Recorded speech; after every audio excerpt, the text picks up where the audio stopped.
Lucas capítulo 5, versículo 1 ao versículo 5, que está escrito: E aconteceu que, apertando a multidão, para ouvir a palavra de Deus, ele estava junto ao lago de Genezaré, e viu 2 barcos parados junto ao lago, mas os pescadores tinham descido deles e estavam lavando as suas redes. E ele entrou em um dos barcos, que era de Simão, e lhe pediu que afastasse um pouco da terra. E sentando-se, ensinava do barco a multidão. E quando ele terminou de falar, disse a Simão: Velejai para o profundo e lançai as redes para um arrastão. Versículo 5. E respondendo Simão, disse-lhe: Mestre, nós trabalhamos toda a noite e nada apanhamos, mas sobre a tua palavra eu lançarei a rede. Eu quero falar nessa manhã sobre a noite passada. Meus irmãos, nós estamos diante de um texto, diante de um evangelho simples, rico, mas ao mesmo tempo extraordinário. Este evangelho é um evangelho escrito pelo médico amado, evangelista, o Dr. Lucas, aquele que nunca teve uma experiência física cara a cara com a pessoa bendita de Cristo, mas Lucas retrata e revela a pessoa bendita de Cristo de uma forma tão simples, mas ao mesmo tempo tão extraordinária. Lucas, ele também é o autor do livro ou do Evangelho do Espírito Santo, que é justamente o livro de Atos dos Apóstolos. Haja vista que Lucas, que carrega seu nome, o Evangelho lucano é o primeiro tratado de Lucas para Teófilo, a saber que Lucas também é o autor do livro do Agir do Espírito Santo, que é o livro de Atos dos Apóstolos, que é o segundo tratado de Lucas para Teófilo. A saber que este Evangelho lucano, ou Evangelho de Lucas, é um evangelho que faz parte dos evangelhos sinóticos, Mateus, Marcos e Lucas. Este nome sinóticos foi dado por um certo historiador chamado JJ, pois o que se tem em Mateus tem Marcos, e o que se tem em Marcos também se enquadra ou se junta e se encontra em Lucas. Lucas, diferente de Mateus e Marcos, ele vem narrando um evangelho rico, um evangelho profundo, um evangelho de experiência, um evangelho que vai revelar Cristo de uma forma tão categórica, tão direta e tão profunda ao mesmo tempo. Lucas não teve a experiência que o próprio Judas, ainda em João capítulo 13, teve, de sentar na mesa com Jesus, de partilhar do pão com Jesus. Lucas também não teve a mesma experiência que o próprio João, de reclinar a sua cabeça sobre o peito de Cristo. Mas Lucas, ele vem narrando algo tão diferenciado do que está em Mateus capítulo 4, versículo 18 ao 22. E também o que está em Marcos capítulo 1, versículo 16 ao 20. As mesmas passagens, as mesmas ilustrações, as mesmas revelações que está em Mateus capítulo 4, versículo 18 ao 22. E o que está em Marcos capítulo 1, versículo 16 ao 20. Lucas vem narrando algo totalmente diferenciado, pois Jesus estava montando o seu colégio apostólico e escolhendo os seus discípulos. E quando em Lucas capítulo 4 Jesus sai do deserto, passando-se ou terminando o período de 40 dias, ele desce em Marcos capítulo 3, versículo 13, e a Bíblia vai dizer que ele chamou quem ele queria. Jesus está montando o seu colégio apostólico. Jesus está chamando homens que para a sociedade é loucura. Jesus já havia se encontrado com 4 homens: Pedro, André, Tiago e João. Estes mesmos homens aqui, categoricamente chamados como pescadores, homens que viviam do ramo da pesca, homens que viviam trabalhando durantemente o dia após dia no meio do mar, pescando, à procura de peixe para vender, ou para produtividade, ou para satisfazer sua própria fome e matar a fome da sua família. 4 homens como Pedro, André, Tiago e João. Estes mesmos homens aqui são convidados pelo próprio Cristo para abandonar as suas próprias práticas de trabalho, deixar a sua família de lado, deixar tudo o que eles vivenciaram, formaram, criaram e estabeleceram para seguir a Ele.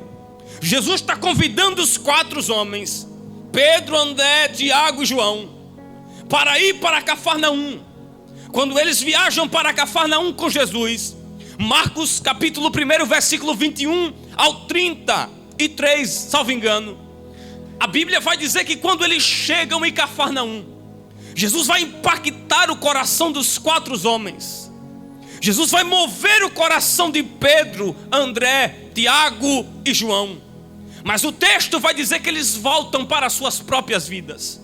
Eles voltam porque foi um período apenas de estágio. Eles se tornaram discípulos estagiários de Jesus, para ter a experiência de andar com Ele, sentar com Ele, comer com Ele, aprender com Jesus. Foi um estágio de preparatório de Jesus com Pedro, André, Tiago e João. Eles voltam para as suas vidas normais. Eles voltam a viver da mesma forma que eles viviam lá atrás. Eles voltaram para a pesca. Eles voltaram para o ramo da onde eles saíram. Voltaram para as suas casas. Voltaram para as suas famílias. Mas tem um porém. O problema deles foi ter encontrado-se com Jesus. E quem se encontra com Jesus não fica e não permanece a mesma pessoa. Não permanece normal quem se encontra com Jesus. Quem se encontra com Jesus fica anormal. Atos capítulo 9.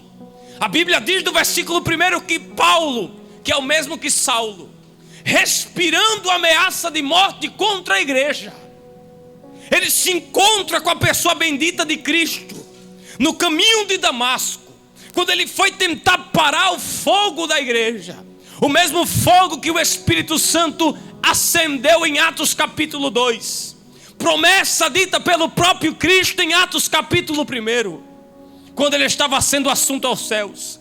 Quando Paulo se encontra com Jesus, cai cego, debilitado, vazio. E como ele chega na rua chamada direita? Já chega orando e jejuando. Porque quem se encontra com Jesus não fica a mesma pessoa. Aquele que perseguia a fé de Pedro, a fé dos discípulos, agora prega a mesma fé. Romanos capítulo 1, versículo 16. Olha uma pessoa que de normal fica normal. Ele abre a boca em Romanos 1,16 e diz: porque eu não me envergonho do Evangelho de Cristo, porque ele é o poder de Deus para a salvação. Uma pessoa que se encontra com Jesus não permanece a mesma pessoa.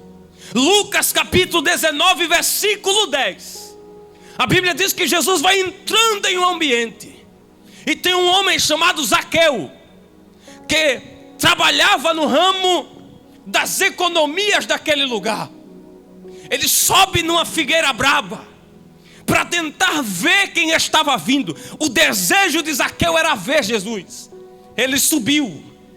E quem se encontra com Jesus não permanece a mesma pessoa. Jesus olha para Zaqueu e disse: Zaqueu, desce com pressa, porque hoje me convém entrar na tua casa. Zaqueu permite Jesus entrar. E Zaqueu agora, que era conhecido como enganador, ladrão, trapaceiro, ele abre a sua boca e diz: Jesus, eu pego a parte de tudo que é meu direito dos meus bens e vou dar para os pobres. Porque quem se encontra com Jesus não fica a mesma pessoa. A mulher samaritana em João capítulo 4, ela se encontra com Jesus num poço de Jacó. Jesus olha para ela, pede água, e ela vai dizer: onde nós poderemos adorar? Aqui neste monte ou em Jerusalém? Jesus vai dizer: nem lá e nem cá. A verdade é, e na verdade o dia já chegou, em que o Pai procura os verdadeiros adoradores, que adoram o Pai em espírito e em verdade. Pedro, Tiago, João e André estão sendo marcados pela presença poderosa de Jesus. João 4, a mulher ficou tão marcada, tão selada, tão movida, que ela foi atrás dos amigos delas, os samaritanos que não se juntavam-se com o judeu. E ela leva todo mundo, o evangelista Marinho, para ser selado, movido, transformado pela presença de Jesus. Pedro, Tiago, João e André estavam sendo marcados pela presença poderosa de Cristo. Perceba que eles voltaram para as suas próprias vidas, voltaram para as suas famílias, voltaram para as suas práticas de trabalho diária, mas eles não ficaram normais, pois eles se maravilhavam tão grande com a doutrina que Cristo pregava e o poder e a graça que ele falava. Haja vista que em certa vez da sinagoga, Jesus com os 4 percebeu que tinha um homem com espírito imundo, e a Bíblia diz que ele libertou o homem, e o texto vai dizer que todos se maravilhavam com a autoridade que ele expulsava. Uns diziam: que autoridade é essa? Outros diziam: que poder é esse? Outros diziam: quem é esse que dá ordem para os espíritos imundos e para os demônios e ele sai? A fama de Jesus correu a Galiléia, a Samaria, a Judéia.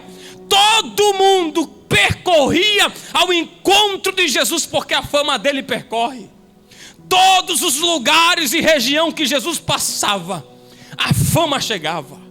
Jesus resolveu entrar na casa de um homem que sentou com ele, que comeu com ele, que foi ensinado por ele, mas que voltou para seu cotidiano diário, porque Pedro conhecia o mar de ponta a ponta.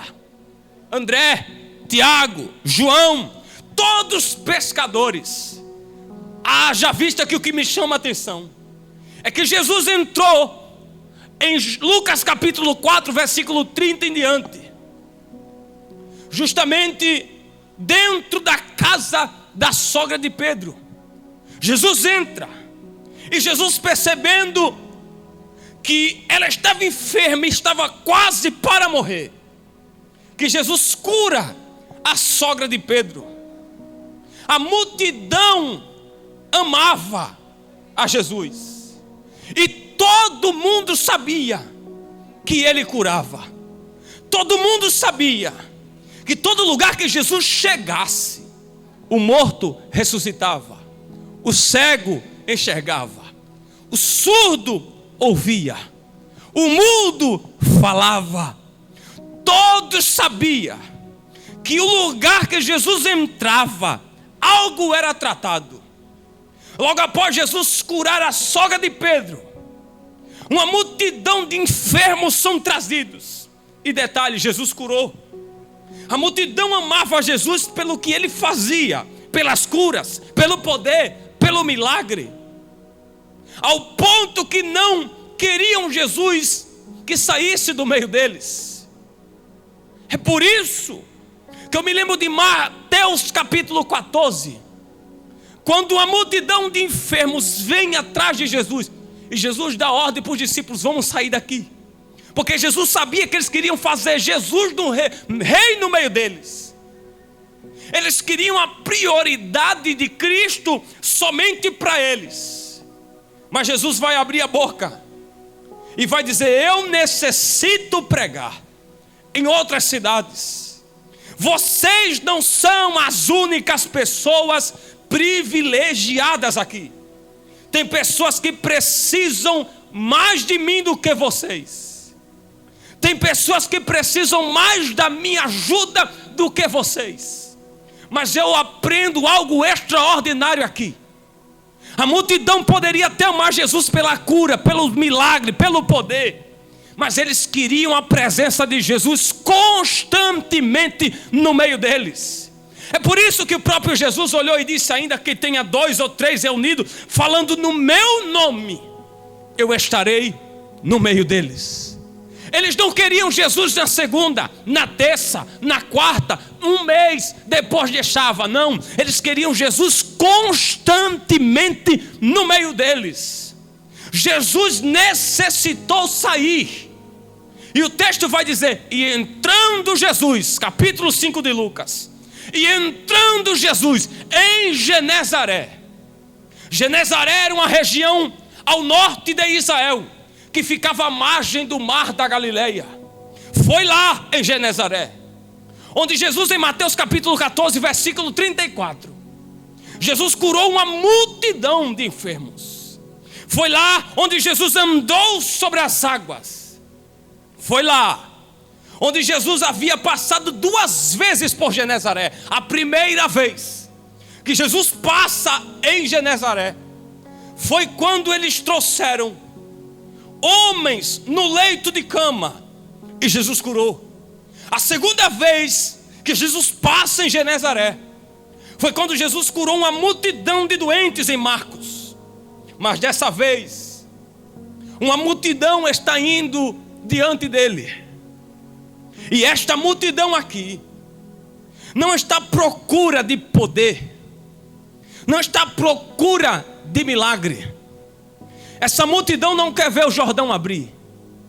Essa multidão não quer ver o Mar Vermelho se abrir. Essa multidão não está à procura de corvo com carne no bico para alimentá-la. Essa multidão, ela está sedenta para ouvir a palavra de Deus. A primeira vez Jesus passou e trouxeram 2 coxos, 2 homens doentes no leito de cama, e Jesus curou. A segunda vez que Jesus passa em Genezaré, uma multidão de enfermos, e o texto diz em Marcos que ele curou. Mas quando vem a terceira multidão e Jesus entra em Genezaré, Lucas vai ser tão simples e ele vai dizer: e a multidão desejava, evangelista Marinho, ouvir a palavra de Deus. Essa multidão não queria cura, não queria poder, ela queria ouvir a palavra de Deus. Essa multidão é aproximadamente entre 5.000 a 6.000 pessoas aproximadamente, que não quer ver Jesus curar cego, que não quer ver paralítico andar, que não quer ver o coxo pular, que não quer ver a porta se abrir, que não está à procura de profetada. Essa multidão, ela está apenas sedenta para ouvir a palavra de Deus. Pois essa multidão é diferente de todas as multidões. Pois a multidão de João capítulo 6 versículo 2, uma multidão seguia porque tinha visto os sinais que ele realizava nos enfermos. A multidão do capítulo 5 de Lucas é uma multidão diferente da multidão de Mateus capítulo 14 versículo 13. E ouvindo isto, a multidão queria fazer Jesus rei no meio deles. A multidão de Lucas 5 é diferente da multidão de Lucas capítulo 6 versículo 2. E a grande multidão o seguia pelos sinais que ele operava. Mas essa multidão do capítulo 5 não. Ela só quer ouvir a palavra de Deus. Porque a Bíblia diz que bem-aventurado não são os que viram, são os que ouvem. É por isso que a multidão está sedenta. E ela só está sedenta para ouvir a palavra. Porque é só a palavra que sustenta o homem na terra. Mateus 4 versículo 4. Nem só de pão viverá o homem, mas de toda a palavra de Deus viverá o homem. Porque só a palavra de Deus é que faz o homem ser conduzido na terra. Salmo 119 versículo 105. Lâmpada para os meus pés é a tua palavra, luz para o meu caminho é a tua palavra. Porque é só a palavra de Deus que muda o homem de dentro para fora. Hebreus capítulo 4 versículo 12. A palavra de Deus é viva e eficaz, e mais penetrante do que uma espada de 2 gumes. Ela vai na divisão da alma e do espírito, porque só a palavra de Deus é quem deve permanecer nos lábios da igreja. Salmo 119, versículo 43. Vivifica-me a minha boca pela tua palavra. É só a palavra de Deus que deve permanecer na língua da igreja. Salmo 119, versículo 172. A minha língua falará da tua palavra. É só a palavra de Deus que nos faz respirar. Salmo 119, versículo 131. Abri a minha boca e respirei, pois desejei os teus mandamentos, a tua palavra. É só a palavra de Deus que faz falar quem não sabe falar, que faz cantar quem não sabe cantar, que faz pregar quem não sabe pregar. Jeremias capítulo 1, versículo 9. Eu ponho as minhas palavras na sua boca. Quando você não puder, eu falo. Quando você não souber, eu faço. Quando você não pensar que sabe, eu me revelo. É a palavra de Deus que deve ser sedenta pela igreja. A multidão do capítulo 5, ela não quer ver porta abrindo, pastor Edmilson. Ela não quer ver ferrolho caindo, não quer ver chave de casa nova, não quer ver carro novo. Ela quer palavra, porque ela sabe, é a palavra que edifica, é a palavra que opera, é a palavra que renova, é a palavra que traz, é a palavra que enche, é a palavra que muda, é a palavra. A multidão do capítulo 5, ela só quer palavra. A Bíblia diz que quando Jesus entra em Genezaré, e o texto é tão lindo que ele vai dizer: e entrando ele em Genezaré, a multidão seguia para ouvir a palavra. E Jesus viu 2 barcos de longe. Perceba que Jesus tem 2 opções aqui. Ele vê 2 barcos. E o texto vai dizer que Jesus viu que os homens que estavam no barco desceram do barco e foram lavar as suas redes. Mas Jesus poderia pegar qualquer barco que ele quisesse. Jesus estava diante de 2 opções: o barco da direita ou o barco da esquerda. Mas Jesus escolhe da forma que ele quer, porque Jesus viu dois barcos, e os pescadores haviam descido do barco. Ele poderia escolher o barco que ele bem quisesse, que ele bem entendesse. Por Jesus, para ele não importa se o barco está bem polido, se tem riqueza no barco, se tem beleza no barco. Mas o bom é que Jesus não é levado pelas escolhas dos homens. Pois se fosse pela multidão ao redor de Jesus, eles tinham bradado e tinham gritado e tinham falado. Não observe esse barco pequeno, pobre, falho, fraco não. Olha o barco da tua esquerda, é polido, bem belo, bem cuidado, bem tratado. Senhor, o barco da esquerda é bem mais bonito. O da direita é fraco demais. Se o Senhor subir nesse barco aí, ele quebra. Mas Jesus não é levado pelo formato da embarcação do homem. Ele escolhe pelo dono do barco. Eu digo pela segunda vez: Jesus não é levado pela beleza estereótipa da embarcação por fora.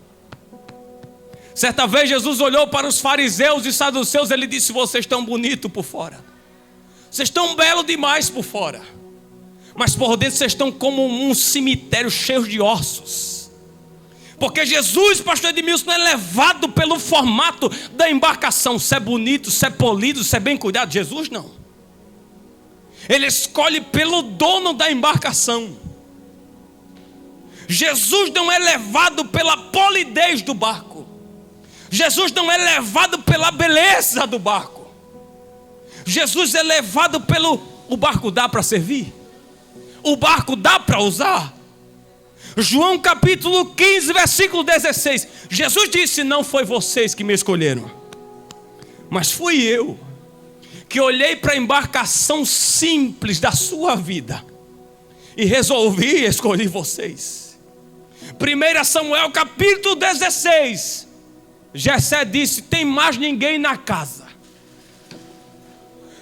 Voltando um pouco, Samuel abre a boca e diz: aqui está Eliabe, belo, bem polido, bonitão, é o novo rei. Ah, é? O céu abre, Deus fala.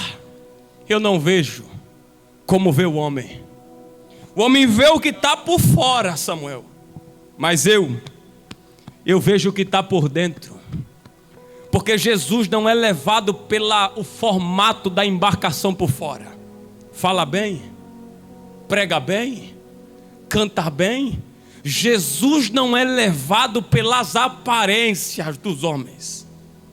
Pois o que serve para Jesus é se ainda dá para utilizar. Porque o que não serve para os homens, para Deus, ainda dá para utilizar. O texto vai dizer que Jesus observa 2 barcos. Ele tinha 2 barcos. O barco do pastor Edmilson Marinho e o barco da minha vida. Na lógica humana, qual seria o melhor barco para Jesus utilizar? Com certeza, o que já é mais requisitado, o que já tem mais polidez, que tem mais brilho por fora. Mas certa vez Paulo abriu a boca no crivo da revelação, pastor Edmilson, e ele disse: mas Deus escolhe as coisas loucas deste mundo, as mais desprezíveis. Eu vou liberar uma palavra de Deus aqui através da Bíblia. Você pode morar numa casa pobre, você pode até faltar comida na sua casa, você pode até não ter roupa boa, mas o que importa não é as palavras que saem dos lábios dos homens da multidão. O que importa é a escolha de Deus para dentro da embarcação da tua vida. Jesus nunca observou beleza da embarcação de ninguém. Quando Jesus marca, está marcado. Quando Ele escolhe, está escolhido. Quando Ele chama, está chamado. E não importa onde você mora, se em palácio, se grande condomínio, se em favela, quando Jesus olha para a embarcação da tua vida, não tem homem nenhum da terra que possa colocar o pé quando Jesus escolhe. Certa vez em Juízes 11, os homens disseram: Jefité não pode, é filho de uma mulher imunda, é filho de uma mulher prostituta. Mas sabe quem foi Jefité? Guerreiro, poderoso, juiz dentro de Israel. Podem até não dar valor para você hoje, a embarcação é pequena, não tem polidez, não tem roupa boa, não fala bem, não é conhecido, mas olha Jesus olhando para a tua embarcação. Ele escolhe da forma que quer, do jeito que quer, da maneira que quer. Se você está aí do outro lado ouvindo essa palavra, receba essa palavra da Bíblia, não é de mim não. Hoje Deus está olhando para dentro da sua casa e está dizendo: ninguém entrou, eu entro, ninguém mudou, eu mudo, ninguém sarou, eu saro. Eu estou quebrado, Ele vai levantar hoje alguém dentro de barco quebrado, falido, sem probabilidade. Ele entra onde o homem não entra, Ele chega onde o homem não chega, Ele muda quem o homem não muda. Jesus não é levado pela escolha dos homens, pela multidão. Não entra no barco de Pedro não, Jesus. O homem é ruim, o homem não presta, mas o que não serve para os homens, para Deus ainda dá para utilizar, meu filho. Você pode até descartar o barco da vida de alguém, mas Jesus está chegando hoje aí. Eu vou dizer isso de novo porque queima meu coração aqui nessa casa. Você pode não dar valor para essa pessoa porque o barco é pequeno, não tem tanta coisa, mas Jesus está chegando aí, Pedro. Queira a multidão ou não, Jesus não é levado pelas escolhas dos homens não. Ele está chegando, Pedro. Ele está entrando, Pedro. Mateus Henry vai dizer que Jesus viu 2 homens lavando azeite todos os dias. Mateus Henry vai dizer que eles precisavam trabalhar no mar alto, e os pescadores lavavam as suas redes. E detalhe, se eles guardassem as redes sem lavar, pastor Edmilson, não servia para nada a rede. Apodrecia, não tinha mais condição de utilizar, não servia para nada. Perceba que eles desceram do barco, estavam segundo lavando as suas redes. E lavar a rede, segundo alguns, um erudito, é sinônimo de desistência, é sinônimo de abandono da chamada. Lavar as redes é dizer: eu não prego mais. Lavar as redes é: eu não vou pastorear mais. Lavar as redes é: eu não quero saber de cantar mais, de ser crente mais. Vou parar a minha chamada. Vou lavar a rede porque foi horrível para mim. Mas tem um significado em lavar a rede. Sinônimo, desistência. Sinônimo, abandono. Mas o significado, continuidade.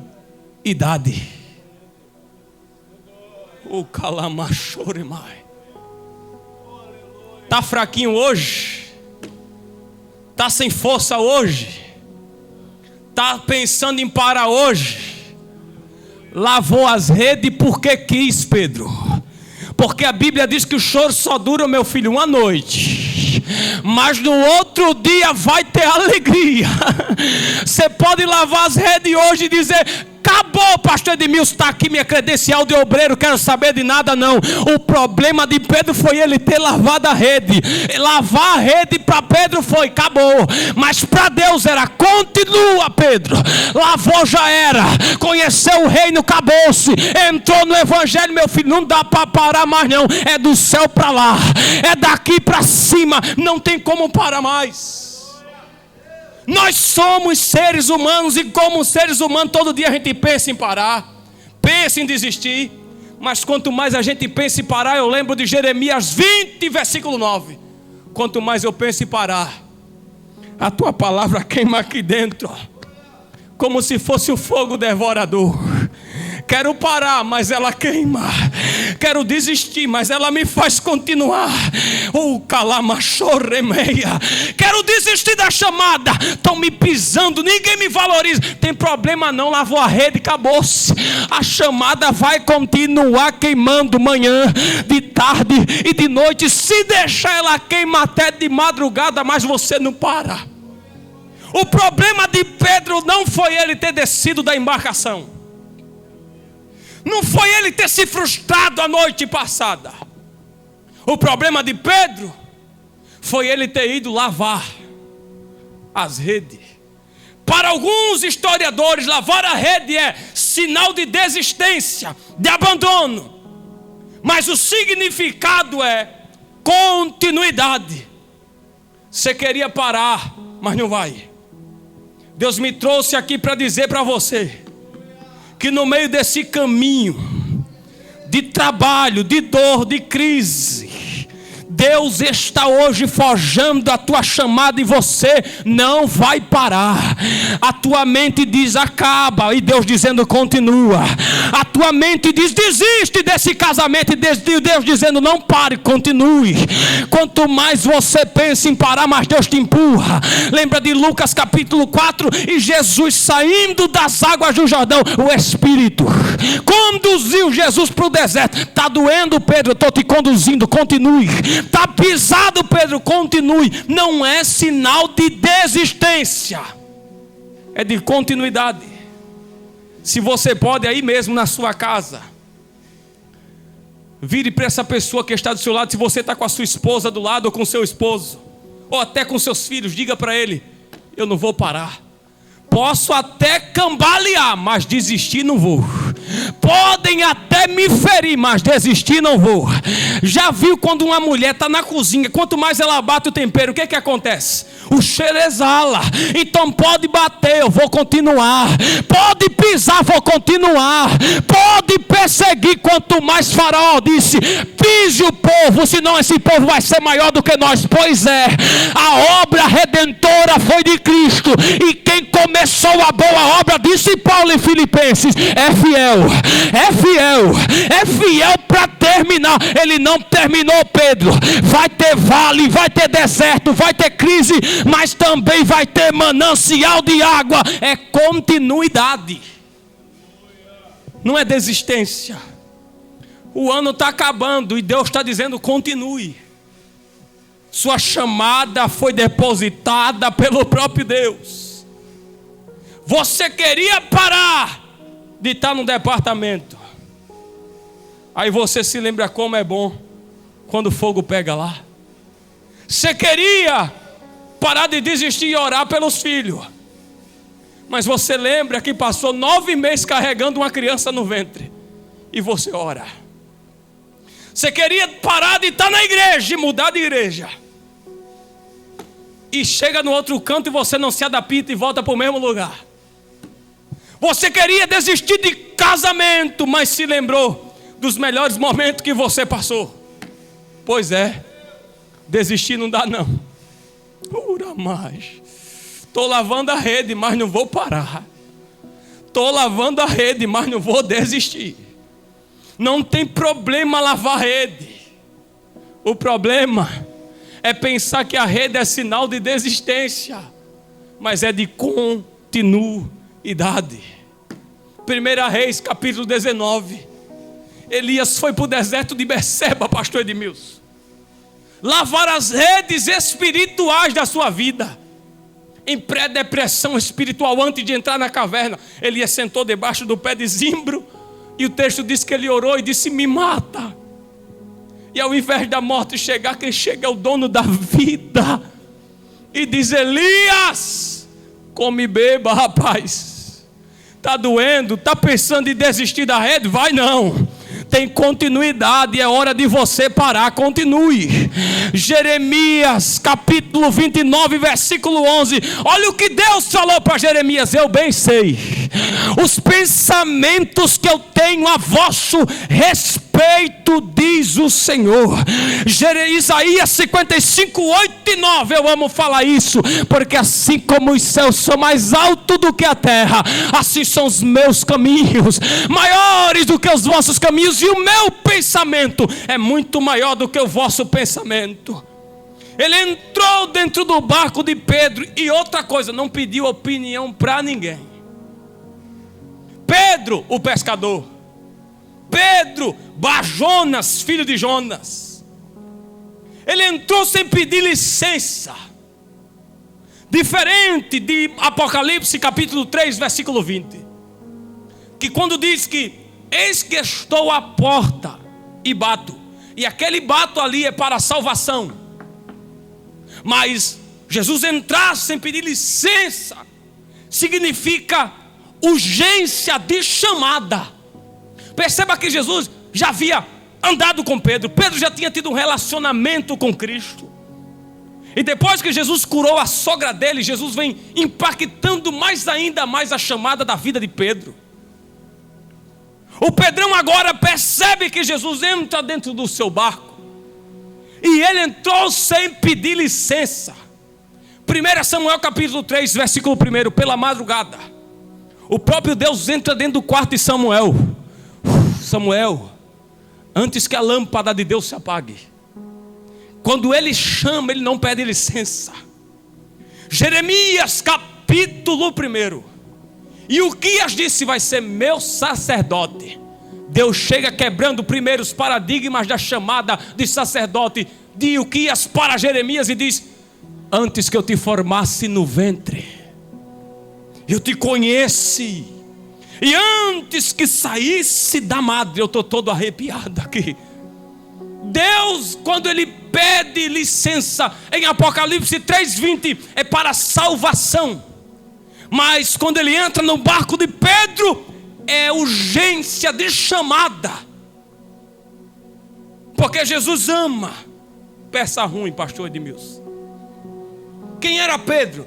Pedro é aquele que em toda a história bíblica você ouve dizer: e Pedro no cantar do galo. negou Jesus. A espada cortou a orelha do soldado para defender Jesus. Pedro é aquele que diz: eu nunca vi ele, nunca sentei com ele, nunca andei com ele. Porque Jesus ama tratar com peça ruim. Jesus não ama a pessoa toda etiquetada. Jesus não. Ele pega alguém ruim para transformar. Ele chega diante de Pedro e diz: Pedro, afasta, rapaz, o barco um pouco da terra. Porque evangelho é contato com a multidão. O barco estava em águas rasas, que simboliza que aquilo que Jesus fala a multidão ouça e entenda. Pois não dá para me pregar em latim, em grego, em hebraico, aramaico, e a multidão não entendeu o que eu estou pregando, o que eu estou falando. Águas rasas é que a qualquer momento você volta para a terra firme. Pois a marca de uma multidão não é fogo, não é o poder, é entender o que Deus está falando com ela. Jesus olha para Pedro e vai dizer: Pedro, afasta o barco um pouco da terra, rapaz. As águas rasas simboliza que aquilo que Jesus fale, a multidão entenda e ouça. Jesus olha para a multidão subindo no barco de Pedro, e através do barco de Pedro, que se tornou um púlpito para pregar. O Isber vai dizer que Jesus olhou para Pedro e pediu o barco dele emprestado. Posso usar o teu barco, Pedro? Jesus pode usar o barco da tua vida hoje, nessa manhã. Mesmo quebrado, pode usar. Mesmo sem força, Ele pode usar. Mesmo sem credibilidade por muitos, mas Ele pode usar. O Isber vai dizer que Jesus olhou para Pedro e disse: me dá na minha mão, Pedro. Você não sabe fazer, você não sabe operar com esse barco aí para a multidão, mas entrega para quem sabe. Deixa que a multidão eu cuido, e os peixes cuida você, entrega para mim. Entrega, Pedro, porque eu sei pregar para a multidão. Jesus pede para que Pedro afaste o barco um pouquinho. Imagina a minha conjectura, o Pedro frustrado pela noite passada. A noite passada Pedro não pegou nenhuma piaba, pastor Edmilson. Não pegou nada. E olha o Pedro frustrado. Foi lavar rede, desceu do barco, sinônimo de desistência. Acabou-se. Porque na mentalidade do Pedrão, vou levar o que para minha casa? Vamos comer o que com meus filhos, com a minha esposa? Que a gente vai sentar na mesa para compartilhar? Nada. Como homem, Pedro sabia: minha responsabilidade manter a casa, trazer sustento para casa. Mas Jesus é tão simples que Ele não precisa de subterfúgio para mostrar, para fazer. Jesus pediu para Pedro, e a primeira coisa que Pedro nos ensina é: você pode estar pensando em parar, mas obedeça. Jesus olha para Pedro e dá a seguinte ordem: afaste o barco um pouco da terra. Pedro está moído pela noite passada. A noite passada, pastor Edmilson, Pedro não tinha pegado nada. Pedro estava quebrado, moído, deslacerado. Mas mesmo assim, diz a Bíblia, Pedro obedeceu. Você pode estar quebrado nessa manhã, obedeça. Porque o princípio de tudo é a obediência. Estou moído, mas vou obedecer. Estou sem força, mas vou obedecer. Pedro obedece. E de repente, Jesus terminando de pregar para a multidão, Jesus vai olhar para Pedro e vai dizer: Pedro, velejai mais profundo. Perceba que para a multidão, isso é terrível. Para a multidão, Jesus vai tratar no raso, pastor Edmilson. O desejo da multidão era somente em ouvir a palavra. Porque para a multidão precisava tratar em águas rasas. Mas Pedro precisava entender: com você o negócio é diferente. Porque evangelho, águas rasas para a multidão, simboliza que aquilo que Jesus fala, a multidão entenda. Pois eu torno a dizer que não adianta eu falar grego, aramaico, hebraico, latim, e a multidão não entender. Porque evangelho é contato com a multidão. Quanto mais simples eu sou, mais o evangelho entra no coração do povo. Pois se até Jesus era simples em suas mensagens, por que não podemos ser também da mesma maneira? A simplicidade de Cristo impactou multidões. Jesus olhava para o paralítico assim e dizia: o que tu quer? Quero andar. Anda. Jesus não precisava mostrar a exegese, a hermenêutica profunda que tinha.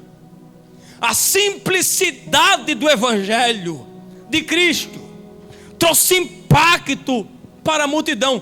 E a prova maior: não tem como não entender as mensagens, os sermões, as parábolas que Jesus pregava. Mateus 5, Jesus prega o sermão da montanha. Versículo 3, ele vai dizer: bem-aventurados os pobres de espírito, porque deles é o reino do céu. Olha as mensagens que Jesus pregava. Versículo 4, ele vai dizer: bem-aventurados que choram, porque eles serão consolados. Olha as mensagens, pastor Edmilson, que Jesus pregava. Olha a simplicidade que Jesus prega. Lucas capítulo 15, os publicanos, os fariseus e os mestres criticavam ele, dizendo que Jesus recebia pecadores. Versículo 3, Jesus conta as parábolas da ovelha perdida, e não tem quem não entenda a ovelha perdida. E o texto começa dizendo: entenda um bom pastor, perdido uma das suas ovelhas, guardou as 99 e foi atrás da ovelha perdida. Quem não entende? Até uma criança entende isso. Jesus não precisou chegar e dizer: eu sou, eu posso, eu tenho. Jesus não. Jesus não precisou mostrar o poderio teológico que ele possuía, porque ele é o maior mestre teológico da história. Ele é a própria teologia. E mesmo assim Jesus olhou em Marcos 10 para Bartimeu, e olha o que ele vai falar para Bartimeu: Bartimeu, o que tu quer? O cego. É a mesma coisa de olhar para alguém passando fome e dizer: o que tu quer? Parece que Jesus está brincando, mas não é. É a simplicidade do evangelho. Jesus não veio mostrar para a multidão uma mensagem que eles não entendessem. Jesus é simples. Ele olha para a multidão e ele começa a pregar. E toda a multidão é movida, porque o aprendizado que Jesus ensina é suficiente. Águas rasas. Águas rasas para te salvar. Águas rasas para lhe curar. Águas rasas para lhe capacitar. Águas rasas para lhe encher. Águas rasas para te usar. Para as águas para lhe instruir. Águas rasas para lhe tirar do inferno e trazer para o céu. Quanto mais simples eu sou, mais o evangelho penetra no coração da multidão. Mas Jesus olha para Pedro, terminando nas águas rasas com a multidão. Ele diz: com você é diferente, Pedro. Profundo, vai, veleja. Pedro vai abrir a boca. E Pedro vai dizer: Senhor, eu tenho um negócio para lhe contar. A noite passada, fui eu e alguns barcos e alguns pescadores. Passamos a noite toda e nada a gente pegou. O calamacha. Não tinha condição. A gente conhece o mar de ponta a ponta. Aonde a gente jogava, a gente sabia: vai fluir peixe aqui. Mas pastor Edmilson, o que eu aprendo com o próprio Deus é isso: que se for possível Ele revelar os seus propósitos na nossa vida, Ele coloca até ferrolho no mar, nem peixe flui e nem nada jorra. Porque o próprio Deus disse para Jó: Jó, onde tu estava quando eu fundei a terra? Onde tu estavas quando eu risquei o dedo na areia e disse: daqui para lá as águas não passam? Não foi Pedro que não soube jogar a rede direito no mar. Foi o próprio Deus que deu ordem para os peixes e disse: peixe, se esconde. Mar, se fecha. Sabe por que às vezes a porta fecha para nós?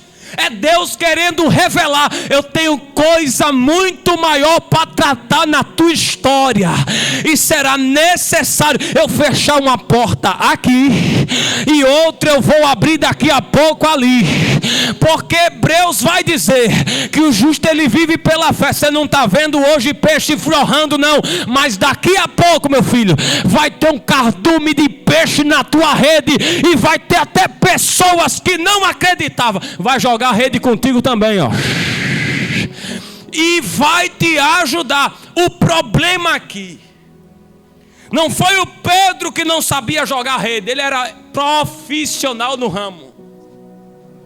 O problema foi o próprio Deus fechar, ó. Hoje não vai pegar um peixe, Pedro. Ele conta a trajetória da noite passada. Não pegamos nada, passamos a noite toda. Não pegamos nada. A noite passada doeu. Como eu chegaria em casa e falaria para minha esposa: peguei nada? É a mesma coisa de um pai de família hoje que fica desempregado. Fui mandado embora do trabalho. Como a gente vai sobreviver? Não tem condição. Só que Pedro, ele é obediente. Eu posso ter sofrido ontem à noite, mas eu prefiro obedecer. Se você entender essa palavra, segure essa palavra que eu vou liberar agora. Deus hoje está liberando águas profundas para você. Sabe por que às vezes você precisa passar por certas coisas? É porque eu preciso revelar os meus propósitos na tua história, Pedro. Com a multidão eu trato no raso, mas com você é profundo. E a noite passada fui eu quem permiti a dor, fui eu quem permiti a crise, fui eu quem permiti a confusão dentro da tua casa, para você entender que o que eu tenho contigo é coisa profunda. Não é porque todo mundo ora e sente a presença que você não sente. Não é isso, Pedro. É porque eu quero dar pérola mais preciosa para você. Encha esse rede daqui a pouco, Pedro. Tá doendo? Veleja. 2 vezes Pedro decide obedecer. A noite passada frustrou a Pedro. A noite passada deslacerou a Pedro. E Jesus olha para ele e disse: pega o teu barco e vai para o fundo. Vai. Está doendo, Pedro, mas vai para o fundo. Está humilhado, mas vai para o fundo. Está quebrado, mas vai para o fundo. Eu estou sentindo Deus aqui nesse altar, pastor Edmilson. Eu libero essa palavra para quem está aqui nessa casa, nessa manhã, e para você que está na sua casa. Você pode estar dirigindo, você pode estar dentro do avião, você pode estar em outro país ou até no Brasil. Deus hoje está dizendo: fui eu quem fechei, e eu fechei para liberar a minha graça. Eu digo pela segunda vez, sem medo de errar diante da Bíblia: Deus fechou as águas do mar daquele dia, na noite passada para Pedro. Sabe por que a ansiedade às vezes bate na noite passada na nossa vida? É Deus dizendo: amanhã, Pedro, vai ser diferente. Sabe por que a crise permeia na nossa história às vezes? É Deus dizendo: quem trouxe fui eu. Ele mesmo trouxe para Jó, ele mesmo trouxe para Daniel ser jogado na cova. Mas a dor que nos causa hoje não é sinônimo de morte. É Deus dizendo: eu daqui a pouco vou revelar no fundo o que eu tenho preparado para você, Pedro. Paulo disse: a profundidade das riquezas, tanto da sabedoria como do conhecimento do homem. Está quebrado, veleja profundo, Pedro. Pedro vai abrir a boca e vai dizer: por mim eu não iria, Por mim, eu nem aqui chegaria. Mas, vírgula, segundo a tua palavra. Por mim, Jesus, eu não continuava na igreja. Por mim, Jesus, eu já tinha me desviado. Por mim, Jesus, eu já tinha jogado tudo para longe e voltado para a minha prática de vida diária. Nem ia e nem vai, Pedro. Eu estou liberando para você algo extraordinário nessa manhã, Pedro. Profundo, Pedro. Você não é todo mundo, você não é Maria vai com as outras, Pedro. Você não comunga do meio daquela rodinha não, Pedro. Com você o negócio é profundo, Pedro. Você poderia parar, mas não vai, Pedro. Profundo, Pedro. E ele vai dizer, eu vou sobre a tua palavra. E eu encerro aqui. Pedro vai abrir a boca, pastor Edmilson. E ele vai dizer que quando lançou a rede, o barco, quase, mas não foi. Se você pode aí mesmo, digite aí no chat. Quase ia, mas não foi. Quase desviava, mas não foi. O diabo disse, quase mato, mas não matou. Quase enterro debaixo de 7 palmos, mas não matou. Quase leva o filho dela para a sepultura, mas não matou. Quase acabo com a felicidade dela. O ano está findando de 2022 e até agora Satanás não matou. Quase ia pique o barco, mas não fomos, porque até aqui o Senhor da história de Pedro, Ele tem nos sustentado. Quase acabava a minha chamada, mas não acabou. Quase parava a minha saúde, mas não acabou. Eu estou sentindo Deus, quase eu desistia de estar aqui, mas não acabou, porque aquele, eu vou liberar de novo aquele que chamou, Ele é fiel, Pedro. Quase caía, mas não caiu. Quase desviava, mas não desviou. Por quê? Porque Deus estava no barco. Pode vir um vento, pode vir crítica, pode vir o que for. Quase ia, mas não foi. Se você pode, digite aí no chat, quase eu ia, mas não foi. Pedro disse, e o barco se encheu tanto, que quase ia a pique. Quase. Quase não significa que ia. Quase só simboliza que parecia. Se você pode e deseja, digite aí, eu quero voltar para Jesus. Eu quero voltar para Jesus, diga aí. Porque o barco da tua vida quase entra por inteiro dentro das águas. E não foi. Digite, eu quero voltar para Jesus nessa manhã. E eu agradeço a Deus pela vida do pastor Edmilson. Obrigado.